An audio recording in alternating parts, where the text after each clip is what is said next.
wote tunakubaliana kwamba wapo wanyama wengi, lakini ukitaka kuwatoa watu kwenye nguruwe, ndipo ugomvi unaanzia hapo.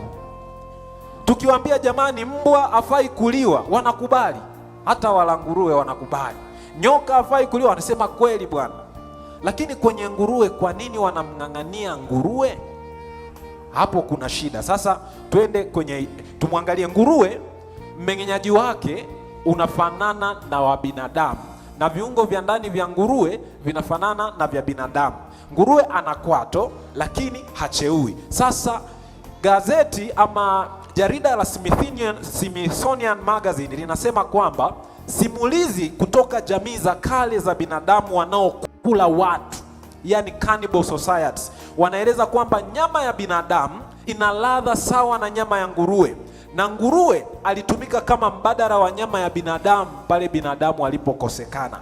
Jamii hizi zilimuita binadamu kama nguruwe mrefu ama long pig. Unaweza ukagoogle hilo neno, na kisayansi inaonyesha kabisa kwamba misuli, mafuta, umbile la ngozi na viungo vya ndani vya nguruwe ni sawa na vya binadamu, na ndiyo maana hata ngozi ya nguruwe huweza kutumika kama kipandikizi katika baadhi ya matibabu ya majeraha makubwa kwenye mwili wa mwanadamu. Kwa hiyo sasa ukiliangalia hilo jarida unaweza ukahisi daktari ameongeza chumvi, lakini turudi nyuma kwenye Biblia. Isaya 65 fungu la 3 mpaka la 4. Biblia inaonya juu ya ulaji wa nguruwe, na hii ni sauti ya Mungu mwenyewe. Anasema, watu ambao daima wananichokoza waziwazi ni wale ambao wanatambikia miungu yao katika bustani na kufukiza ubani juu ya matofali. Haya, huketi makaburini na kukaa mafichoni usiku, hula nyama ya nguruwe na mchuzi wa wanyama haramu. Kumbe ulaji wa nguruwe na kuketi makaburini vinaenda pamoja. Kwa hiyo Mungu alikuwa anazungumzia hizi jamii ovu zilizokuwa zinakula hadi nyama za watu, na sisi tunaelewa haya mambo kwa sababu kaburini ipo mifupa na miili ya watu.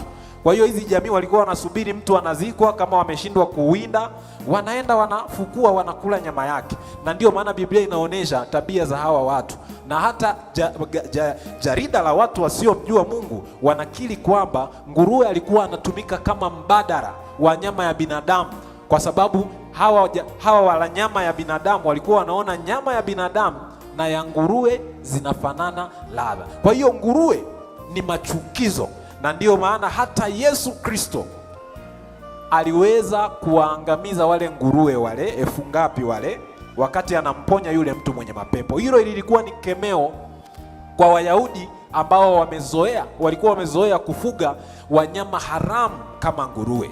Sasa wewe ni kile unachokula, na Biblia inatuambia itoeni miili yenu iwe dhabihu iliyo hai, takatifu, ya kumpendeza nani? Mungu. Sasa kwa kuwa wanyama safi walikubalika kama sadaka kuteketezwa mbele za Mungu, basi Mungu anapendezwa ikiwa mwili wako utatumia nyama ya wanyama safi. Mwili uliojengwa kwa nyama ya nguruwe hauwezi kuwa dhabihu takatifu mbele za Mungu, kwani Mungu hajawahi kumkubali nguruwe kama sadaka. Kuna baadhi ya mafungu yenye utata kwenye Biblia. Kuna watu wanasema mara kiingiacho mtu si najisi wala kimtokacho, lakini fuatilia vizuri hiyo. Hoja pale ilikuwa sio nguruwe ni chakula au sio chakula. Hoja pale ilikuwa ni kula kwa kunawa mikono au kutokunawa mikono. Na Yesu alipozungumza kwamba kimtokacho mtu ndicho unajisi, wanafunzi wake hawakumuelewa, lakini alipowafafanulia alimaanisha ni yale mambo yanayotoka moyoni: uzinzi, uuaji, uasherati na tamaa mbaya. Matendo 11:7, Petro aliambiwa chinja ule.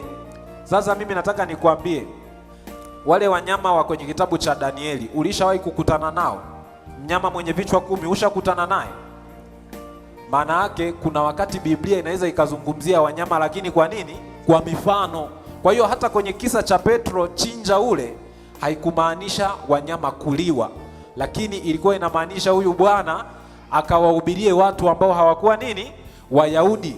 Fuatilia mpaka pale chini utaona. Kwa hiyo hatuna sababu yoyote inayohalalisha ulaji wa wanyama haramu, especially nguruwe. Kula nguruwe ni machukizo mbele za Mungu na ni jambo ambalo Mungu halikubali.